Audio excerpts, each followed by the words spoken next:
ሹመትን በተመለከተ እንዲያቀርቡልኝ አቶ አረጋ እድል ሰጥቻለሁ። አመሰግናለሁ። የተከበሩ አፈ ጉባኤ፣ የተከበራችሁ የምክር ቤት አባላት፣ በአንድ በአምስት ዘርፎች ላይ የማሻሻያ ፕሮግራም አድርገናል። አንደኛው ከዚህ ውስጥ የአስፈጻሚ አካላት ሪፎርም ነው። ይህን መሰረት አድርገን የአመራር ለውጥ እና ማሻሻያ አድርገናል። ተቋማት እንደምታስታውሱት ባለፈው ጊዜ ተቋማትን መልሰን አደራጅተናል እና እሱን መሰረት አድርገን መለስተኛ የሚባል የአመራር ለውጥ አድርገናል። የአመራር ለውጥ ስናደርግ በዋነኛነት የአመራር ብቃትን መሰረት አድርገን ለመስራት ጥረት አድርገናል። ብቃት በትምህርት ዝግጅትም በስራ ልምድም እንደዚሁም ደግሞ በተግባር ያለን አፈጻጸም መሰረት አድርገን አመራር ለማደራጀት ጥረት አድርገናል። በሁለተኛ ደረጃ በአመራር በምንመደብበት በምናሰማራበት ቦታ በአንጻራዊነት የተሻለ ስነ ምግባር ያላቸውን አመራሮች ለመመደብ ጥረት አድርገናል። በዚሁ መሰረት የተወሰነ ሽግሽግም እንደገናም ደግሞ መተካትም አይነት ነገር ባለው መንገድ የአመራራችን ለማደራጀት ጥረት አድርገናል ማለት ነው። ስለሆነም ለተከበረው ምክር ቤት እያንዳንዳቸውን ስማቸውን ከማቅረቤ በፊት የቀደም ሲል ክላስተር እና ቢሮ ይዘው የነበሩ አካላትንም ትንሽ ለስራ ስላልተመቸን ክላስተር መሪ የነበሩትን ቢሮዎችን ደርበው ከመምራት ኃላፊነት ቀሪ እንዲሆን አድርገናል። ክላስተር ብቻ እንዲመሩ በሙሉ ነፃነት ቢሮዎችንም ዞኖችንም አጠቃላይ በክልሉ ውስጥ ያለውን ስራም ለማስተባበር በሚመች መንገድ አደራጅተናል፣ ከልምዳችን ተነስተን ማለት ነው። በዚሁ መሰረት በመጀመሪያ ደረጃ የማቀርባቸው የተከበሩ ዶክተር አህመዲን መሐመድ ነው። እሳቸውን የማቀርብበት ቦታ የከተማ ክላስተር አስተባባሪነት ነው። ቀደም ሲል ከከተማና መሰረተ ልማት እና የከተማ ልማት ክላስተር ኃላፊ ነበሩ። አሁን የከተማ ክላስተር ኃላፊነት እንዲይዙ ነው። የትምህርት ዝግጅታቸውን ከመጀመሪያ ዲግሪ እስከ 3ኛ ዲግሪ ድረስ በኮምፒውተር ሶፍትዌር ኢንጂነሪንግ በቻይና በጀርመን እና በአሜሪካን ሀገር ከሚገኙ ዩኒቨርሲቲዎች በተከታታይ አግኝተዋል። የስራ ልምዳቸውም በአመዛኙ በማስተማር ጊዜ በወሎ ዩኒቨርሲቲ ከመምህርነት እስከ ኮሌጅ ዲንነት አገልግለዋል። የኢፌዴሪ ኢኖቬሽን እና ቴክኖሎጂ ሚኒስትር ዴኤታ ሆነው አገልግለዋል። የኢፌዴሪ መከላከያ ሚኒስትር ዴኤታ ሆነው አገልግለዋል። ከ2015 ነሐሴ ወር ጀምሮ ደግሞ ቀደም ሲል እንደገለጽኩት በምክትል ርዕሰ መስተዳድር ማዕረግ የአማራ ብሔራዊ ክልላዊ መንግስት ከተማ እና መሰረተ ልማት ቢሮ ኃላፊና የክላስተሩ አስተባባሪ ሆነው አገልግለዋል ማለት ነው። ቀደም ሲል እንደገለጽኩት ባላቸው የስራ ልምድ የተግባር አፈጻጸም ውጤታማነትና የትምህርት ዝግጅት መሰረት በማድረግ በምክትል ርዕሰ መስተዳድር ማዕረግ የአማራ ብሔራዊ ክልላዊ መንግስት የከተማ ክላስተር አስተባባሪ ሆነው እንዲሰሩ በእኛ በኩል ለምክር ቤቱ አቅርበናል። ሁለተኛ ዶክተር ድረስ ሳህሉ ጎሹ፣ እሳቸው ደግሞ ቀደም ሲል የገጠር ክላስተር አስተባባሪ እና የግብርና ቢሮ ኃላፊ ነበሩ። አሁን የገጠር ክላስተር አስተባባሪነትን ብቻ ይዘው እንዲሰሩ ነው። የትምህርት ዝግጅታቸው የመጀመሪያ ዲግሪ ጂኦግራፊ እና አካባቢ ጥናት፣ ሁለተኛ ዲግሪያቸው ሊደርሽፕ እና መልካም አስተዳደር፣ የሶስተኛ ዲግሪያቸው ደግሞ በቻይና ሀገር በአድሚኒስትሬሽን እና ማኔጅመንት በፒኤችዲ ፕሮግራም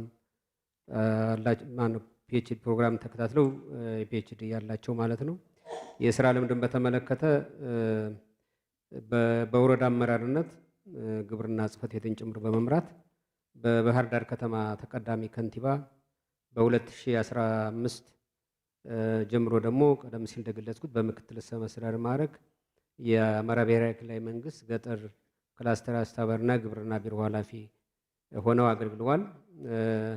ስለዚህ በዛሬው ዕለት ባላቸው የስራ ልምድ የተግባር አፈጻጸም ውጤታማነትና እንደዚሁም የትምህርት ዝግጅት መሰረት በማድረግ በምክትል ርዕሰ መስተዳድር ማዕረግ የአማራ ብሔራዊ ክልላዊ መንግስት የገጠር ክላስተር አስተባባሪ ሆነው እንዲሰሩ ለተከበረው ምክር ቤት አቅርበናል ማለት ነው። ሶስተኛ ዶክተር ሙሉነሽ ደሴ አድማሱን ነው። እሳቸውም ቀደም ሲል አሁን ያቀረብኩበት ቦታ በምክትል ርዕሰ መስተዳድር ማዕረግ የማህበራዊ ክላስተር አስተባባሪ ነው እንዲሆኑ ነው። ቀደም ሲል እንደገለጽኩት ትምህርት ቢሮ ኃላፊነትን ጨምረው ይሰሩ ነበር። የትምህርት ዝግጅታቸው የመጀመሪያ ዲግሪያቸው በስነ ዜጋና ስነ ምግባር፣ ሁለተኛ ዲግሪያቸው በፖለቲካል ሳይንስ፣ ሶስተኛ ዲግሪያቸውን በተመሳሳይ በፖለቲካል ሳይንስ በባህር ዳር ዩኒቨርሲቲ አግኝተዋል። በአዊ ዞን በመምህርነትና ወረዳ አመራርነት፣ በባህር ዳር ዩኒቨርሲቲ በመምህርነት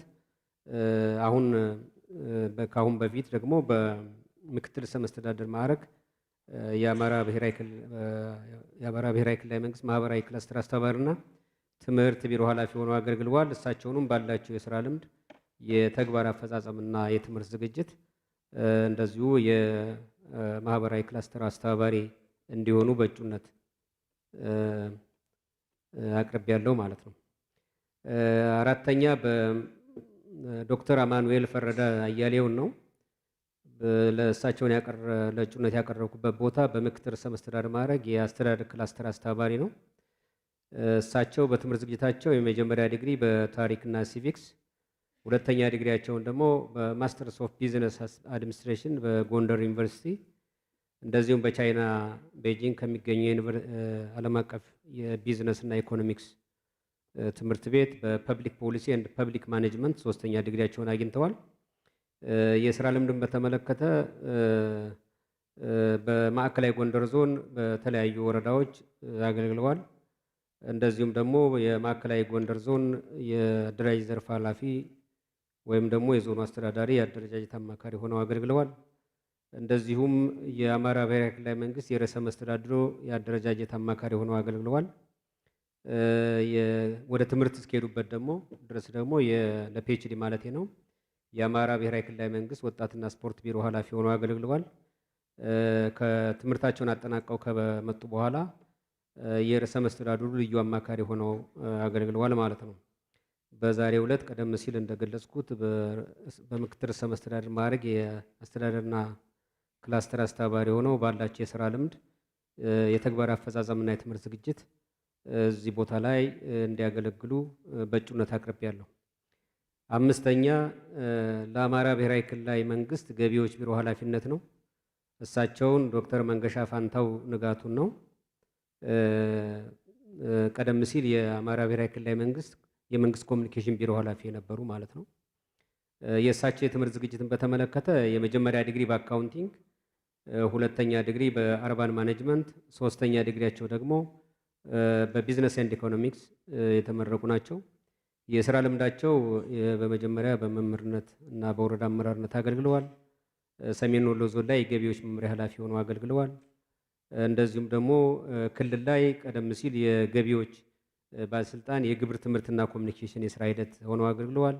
ከዚህ ቀጥለው ደግሞ ከ2010 እስከ 2012 ድረስ የአማራ ብሔራዊ ክልላዊ መንግስት ገቢዎች ቢሮ ምክትል ቢሮ ኃላፊ ሆነው አገልግለዋል ማለት ነው። አሁን ለአዲስ እጩነት ካቀረብኩበት የኃላፊነት ቦታ ቀደም ብሎ የመንግስት ኮሚኒኬሽን ቢሮ ኃላፊ ሆነው አገልግለዋል። ስለዚህ ባላቸው የትምህርት ዝግጅትና በተለይ በስራ ልምዳቸው እና በስራ ትጋታቸው እሳቸውን የአማራ ብሔራዊ ክልላዊ መንግስት ገቢዎች ቢሮ ኃላፊ እንዲሆኑ በእጩነት አቅርቤያለሁ። ስድስተኛ ለአማራ ብሔራዊ ክልላዊ መንግስት ግብርና ቢሮ ኃላፊነት ነው የማቀርባቸው። እሳቸውም አቶ ደረጀ ማንደፍሮ ዳመና ይባላሉ። የመጀመሪያ ዲግሪያቸው ከሀረማያ ዩኒቨርሲቲ በእጽዋት ሳይንስ የተመረቁ ናቸው። ሁለተኛ ዲግሪያቸውን ደግሞ በተመሳሳይ በሐዋሳ ዩኒቨርሲቲ እና በወንዶ ገነት ደንና ተፈጥሮ ሀብት ኮሌጅ ክላይሜት ስማርት አግሪካልቸር ላንድ ስኬፓስ በሚል የሁለተኛ ዲግሪያቸውን አግኝተዋል ማለት ነው። የስራ ልምዳቸውን ስንወስድ በወረዳ የግብርና ባለሙያነት እንደዚሁም ደግሞ በሰሜን ሸዋ ዞን የግብርና መምሪያ ኃላፊነት፣ በክልል ደረጃ ደግሞ የግብርና የጥራትና ደህንነት ባለስልጣን ኃላፊ ሆነው አገልግለዋል። ኳረንታይን ብለን የምንጠራው ማለት ነው። ከዛ ቀጥሎ የአማራ ብሔራዊ ክልላዊ መንግስት ግብርና ቢሮ የተፈጥሮ ሀብት ዘርፍ ምክትል ቢሮ ኃላፊ ሆነው አገልግለዋል። ከምክትል ቢሮ ኃላፊነት ወደ ቢሮ ኃላፊነት ነው እንዲያድጉ የፍላጎታችን። ስለዚህ በዛሬው ዕለት እሳቸውም እስካሁን ባካበቱት የስራ ልምድ፣ የተግባር አፈጻጸምና የትምህርት ዝግጅት የአማራ ብሔራዊ ክልላዊ መንግስት ግብርና ኃላፊ ሆነው እንዲሰሩ ለምክር ቤቱ አቅርቤያለሁ። ሰባተኛ ለአማራ ብሔራዊ ክልላዊ መንግስት ትምህርት ቢሮ ኃላፊነት ነው። ያው ጠዋት ሪፖርት ያቀረቡልን አቶ ጥላሁን ወርቅነህ ተክሌን ነው። የትምህርት ዝግጅታቸው በመጀመሪያ ዲግሪ በመምህርነት ከአዲስ አበባ ዩኒቨርሲቲ አግኝተዋል። ከሁለተኛ ዲግሪያቸው በማስተርስ ኦፍ አርት ኢን ሊደርሺፕ ኤንድ ገቨርናንስ እንደዚሁ ሁለተኛ ዲግሪያቸውን ይዘዋል። ባላቸው የትምህርት ዝግጅት በአመዛኙ በመምህርነት እና በርዕሰ መምህርነት በተለያዩ ወረዳዎችና ዞኖች አገልግለዋል። ከዛ ቀጥሎ በምክትል ቢሮ ኃላፊ ደረጃ የርዕሰ መስተዳድሩ የህዝብ ግንኙነት ረዳት እና አማካሪ ሆነው ሰርተዋል ማለት ነው። ከዚህ ኃላፊነት በፊት የአማራ ብሔራዊ ክልላዊ መንግስት ፕላንና ልማት ቢሮ ምክትል ቢሮ ኃላፊ ሆነው አገልግለዋል። በተመሳሳይ አቶ ጥላሁን ወርቅነህን ባላቸው የስራ ልምድ፣ የተግባር አፈጻጸምና እንደዚሁም ባላቸው የትምህርት ዝግጅት ለአማራ ብሔራዊ ክልላዊ መንግስት ትምህርት ቢሮ ኃላፊነት በእጩነት አቅርቤያለሁ። ስምንተኛ ለአማራ ብሔራዊ ክልላዊ መንግስት ከተማና መሰረተ ልማት ቢሮ ኃላፊነት ነው የማቀርበው። እሳቸውም ዶክተር ሞላ መልካሙ ከበዳ ይባላሉ። የትምህርት ዝግጅታቸውን ስንወስድ የመጀመሪያ ዲግሪ በዲዛስተር ማኔጅመንት ኤንድ ሰስቴኔብል ዲቨሎፕመንት ከባህር ዳር ዩኒቨርሲቲ፣ ሁለተኛ ዲግሪያቸውን ደግሞ በኤክስኪዩቲቭ ኤምቢኤ በተመሳይ ከባህር ዳር ዩኒቨርሲቲ፣ ሶስተኛ ዲግሪያቸውን ደግሞ በፐብሊክ ፖሊሲ ኤንድ ፐብሊክ አድሚኒስትሬሽን በቻይና ሀገር ከሚገኘው ዩኒቨርሲቲ ኦፍ ኢንተርናሽናል ቢዝነስ ኤንድ ኢኮኖሚክስ ስኩል ላይ የሁለተኛ ዲግሪያቸውን አግኝተዋል። የስራ ልምዳቸውን በምንወስድበት ጊዜ በድሮ ሰሜን ጎንደር ዞን በመምህርነት በወረዳ አመራርነትና በመምሪያ ኃላፊነት አገልግለዋል። የጎንደር ከተማ ከንቲባ ሆነው አገልግለዋል። ወደ ትምህርት ከመሄዳቸው በፊት ደግሞ የአማራ ብሔራዊ ክልላዊ መንግስት ርዕሰ መስተዳድር የህዝብ ግንኙነት አማካሪ ሆነው አገልግለዋል ማለት ነው። ስለዚህ በአመዛኙ ከተማ ሲመሩ የነበረው በመሆናቸውና የትምህርት ዝግጅታቸውም በተመሳሳይ አሁን ከሚመደቡበት ስራ ጋር ቅርበት ያለው በመሆኑ ባላቸው የስራ ልምድ፣ የተግባር አፈጻጸምና የትምህርት ዝግጅት መሰረት በማድረግ የአማራ ብሔራዊ ክልላዊ መንግስት ከተማና መሰረተ ልማት ቢሮ ኃላፊ ሆነው እንዲሰሩ በእጩነት አቅርቤያለሁ። ዘጠነኛ ለአማራ ብሔራዊ ክልላዊ መንግስት ውሃና ኢነርጂ ቢሮ ኃላፊ ነው። ቀደም ሲል የቢሮ ኃላፊ የነበሩት ዶክተር ማማሩ የመልቀቂያ ፈቃድ ስለጠየቁና ዓለም አቀፍ ተቋማት ላይ ስራ በማግኘታቸው ምክንያት በእሳቸው ፈንታ የተካናቸው ናቸው። ምናልባት መረጃም እንዲኖራችሁ ነው። ዶክተር ኢንጂነር ዳኝነት ፈንታ ነው ለዚህ እጩነት ያቀረብኩት። የትምህርት ዝግጅታቸው የመጀመሪያ ዲግሪ ሃይድሮሊክስ ምህንድስና ነው ከአርባ ምንጭ ዩኒቨርሲቲ። ሁለተኛ ዲግሪያቸው ደግሞ ኢንተግሬትድ ዋተርሼድ ሞዴሊንግ ኤንድ ማኔጅመንት ከኔዘርላንድ ከሚገኝ ዩኒቨርሲቲ። እንደዚሁም ደግሞ ሶስተኛ ዲግሪያቸውን ዋተር ሶርስ ኢንጂነሪንግ እንደ ሃይድሮሎጂ በሚል ከጀርመን ሀገር አግኝተዋል። የስራ ልምዳቸው በዞንና በክልል ደረጃ የውሃ ተቋማት የመጠጥ ውሃ ተቋማት መሐንዲስና አመራር ሆነው አገልግለዋል። ቀደም ሲልም የአማራ ብሔራዊ ክልላዊ መንግስት ውሃ ሀብት ልማት ቢሮ ምክትል ቢሮ ኃላፊ ሆነው አገልግለዋል። ከዛ ቀጥሎ የዲዛይንና ቁጥጥር በተለይ ከውሃ ጋር የተገናኘ ስራ የምህንድስና ስራዎችን በመስራት የዲዛይንና ቁጥጥር ስራዎች ድርጅት ዋና ስራ አስፈጻሚ ሆነው አገልግለዋል። ወደዚህ ኃላፊነት ከመምጣታቸው በፊት የአማራ ብሔራዊ ክልላዊ መንግስት መስኖና ቆላማ አካባቢዎች ልማት ቢሮ ኃላፊ ሆነው አገልግለዋል ማለት ነው። ስለሆነም ባላቸው የስራ ልምድ፣ የተግባር አፈጻጸምና የትምህርት ዝግጅት እሳቸውን የአማራ ብሔራዊ ክልላዊ መንግስት ውሃና ኢነርጂ ቢሮ ኃላፊ ሆነው እንዲሰሩ በእጩነት አቅርበናል ማለት ነው። 10ኛ ለአማራ ብሔራዊ ክልላዊ መንግስት ገንዘብ ቢሮ ኃላፊ ነው። እሳቸው በዚህ እጩነት ያቀረብኳቸው አቶ አታላይ ጥላሁን ጫኔ ነው። የትምህርት ዝግጅታቸው የመጀመሪያ ዲግሪ በቢዝነስ አድሚኒስትሬሽን ከሚዳውላቡ ዩኒቨርሲቲ፣ ሁለተኛ ዲግሪ ደግሞ በማርኬቲንግ እና ማኔጅመንት ይህ አይነት የትምህርት ዝግጅት አላቸው። የስራ ልምዳቸውን ስንመለከት በአመዛኙ በዞንና በወረዳ ደረጃ በአመራርነት አገልግለዋል። ኃላፊነታቸውም በአመዛኙ ከፋይናንስ ጋር የተያያዙ ስራዎችን ሰርተዋል በጥቅሉ። ከዛ ቀጥሎ ያላቸው የስራ ልምድ የአማራ ብሔራዊ ክልላዊ መንግስት ገንዘብ ቢሮ የህዝብ ግንኙነት ኃላፊ ነበሩ። ነገር ግን ከ2016 እስከ 2018 ለተከታታይ 2 ዓመታት የአማራ ብሔራዊ ክልላዊ መንግስት ገንዘብ ቢሮ ምክትል ቢሮ ኃላፊ ሆነው እያገለገሉ ነው ያለ። እሳቸውን ባሉበት ተቋም ከምክትል ቢሮ ኃላፊነት ወደ ቢሮ ኃላፊነት ለማሳደግ ያሰብነው ባላቸው ያለው የትምህርት ዝግጅት የተግባር አፈጻጸምና እንደዚሁም ደግሞ ውጤታማ የተግባር አፈጻጸም የአማራ ብሔራዊ ክልላዊ መንግስት ገንዘብ ቢሮ ኃላፊ ሆነው እንዲሆኑ ነው በእጩነት ያቀረብናቸው። 11ኛ ለአማራ ብሔራዊ ክልላዊ መንግስት እንስሳትና ዓሳ ሀብት ልማት ቢሮ ኃላፊነት ነው። ለዚህ ኃላፊነት በእጩነት ያቀረብናቸው ዶክተር ጋሻው ሙጫ አለምነውን ነው። የትምህርት ዝግጅታቸው በእንስሳት ሕክምና ሳይንስ ነው። ሁለተኛ ዲግሪ ቬተሪናሪ ኤንድ ፐብሊክ ሄልዝ ሳይንስ ነው ያጠኑት። የስራ ልምዳቸውን ስንወስድ የወረዳና የዞን አመራር ሆነው ሰርተዋል። ከዛ በፊት ያው አብዛኛውን የሰው ፕሮፋይል ረጃጅም ስለሆነ አጠር አድርገን አቅርብ ብለን ነው። ከአመራርነታቸው በፊት ግን በባለሙያነት በእንስሳት ባለሙያነት ሰርተዋል። ከዛ ከ2010 እስከ 2011 የአማራ ብሔራዊ ክልላዊ መንግስት እንስሳትና ዓሳ ሀብት ልማት ኤጀንሲ ምክትል ኃላፊ ሆነው አገልግለዋል። ከ2014 እስከ 2018 ደግሞ የአማራ ብሔራዊ ክልላዊ መንግስት እንስሳትና ዓሳ ሀብት ልማት ጽሕፈት ቤት ኃላፊ ሆነው አገልግለዋል። ይህንን ተቋም የእንስሳትና ዓሳ ሀብት ልማት ጽሕፈት ቤትን ወደ ቢሮ ኃላፊነት ስናሳድግ እሳቸውም ቀደም ሲል ሲመሩት የነበረውን በጽሕፈት ቤት ኃላፊነት ሲመሩት የነበረውን ተቋም በቢሮ ኃላፊነት እንዲመሩት ካላቸው የስራ ልምድ የተግባር አፈጻጸምና የትምህርት ዝግጅት አኳያ እሳቸውን ለአማራ ብሔራዊ ክልላዊ መንግስት እንስሳትና ዓሳ ሀብት ልማት ቢሮ ኃላፊ በእጩነት እንዲቀርቡ አድርገናል። 12ኛ ለአማራ ብሔራዊ ክልላዊ መንግስት ሰላምና ጸጥታ ቢሮ ኃላፊነት ነው። ለእጩነት ያቀረብናቸው ዶክተር እሸቱ የሱፍ አየለን ነው። የመጀመሪያ ዲግሪያቸው ኤክስኪዩቲቭ ቢዝነስ አድሚኒስትሬሽን ከባህር ዳር ዩኒቨርሲቲ፣ ሁለተኛ ዲግሪያቸውም ቢዝነስ አድሚኒስትሬሽን በተመሳሳይ ከባህር ዳር ዩኒቨርሲቲ፣ ሶስተኛ ዲግሪያቸውም ቢዝነስ አድሚኒስትሬሽን ከቻይና ውሃን ዩኒቨርሲቲ ኦፍ ቴክኖሎጂ ያገኙ ናቸው።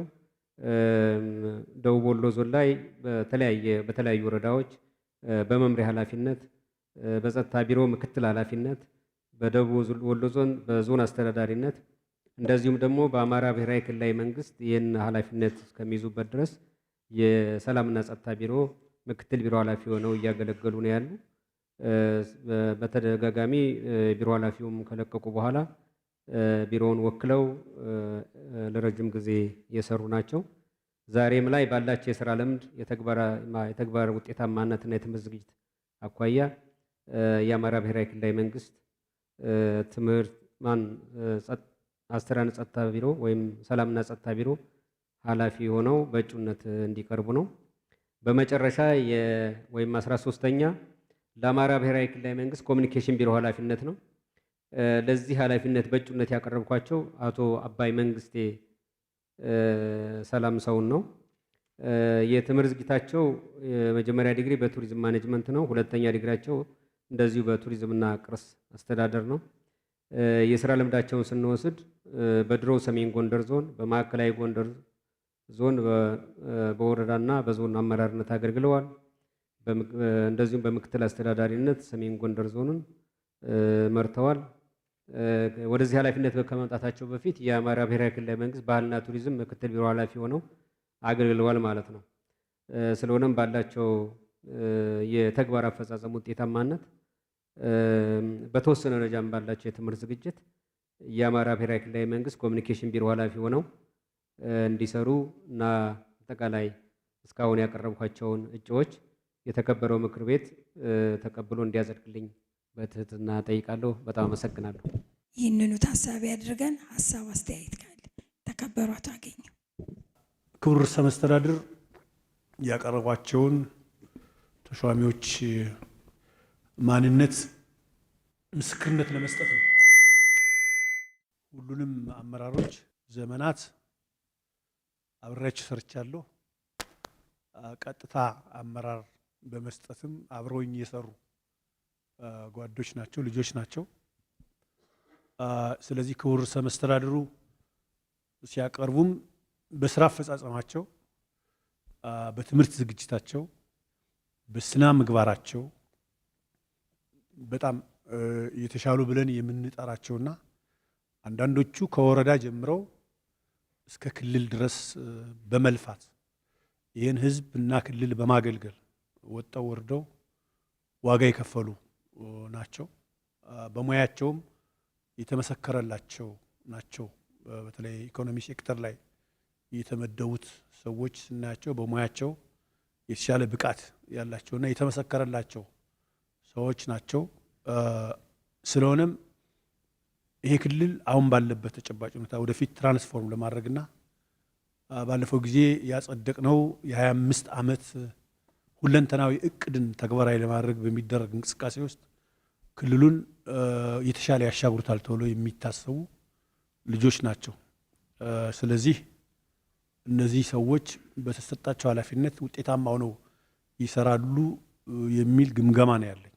ወጣቶች ናቸው፣ በጣም የተማሩ ናቸው። ከሁሉም በላይ ደግሞ የሚገርመው አብዛኞቹ የክልሉ መንግስት የሰጣቸውን የትምህርት እድል ተቀብለው ተምረው የመጡና ራሳቸውን ያሻሻሉ ውጤታማ ሆነው ይሰራሉ ብዬ ማሰባቸው ሰዎች ናቸውና ሹመቱን ተቀብለን ብናጸድቀው ለክልሉ ትልቅ አቅም ይሆናሉ የሚል ሀሳብ ለመስጠት ያለ ነው። አለያየቱ ሰዎቹ የተለዩበት መንገድ በጣም ጥሩ ነው። ስለዚህ እኔ ክቡር ርዕሰ መስተዳድሩ ያቀረቡትን የሹመት እጩ ተቀብለን ብናጸድቅላቸው የሚል አስተያየት ለመስጠት ነው። በጣም አመሰግናለሁ። እኔም አመሰግናለሁ። የተለየ ሀሳብ ካለ እድል ስጥ። በቀረበው ላይ የተለየ ሀሳብ ካለ፣ የተለየ ሀሳብ ከሌለ የቀረቡትን እጩዎች በቀረቡበት አግባብ እናጽድቅ የምንል የምክር ቤት አባል እጅ በማውጣት ታሳዩኛላችሁ። እሺ፣ አመሰግናለሁ። መጽደቅ የለበትም ድምፀ ተአቅቦ።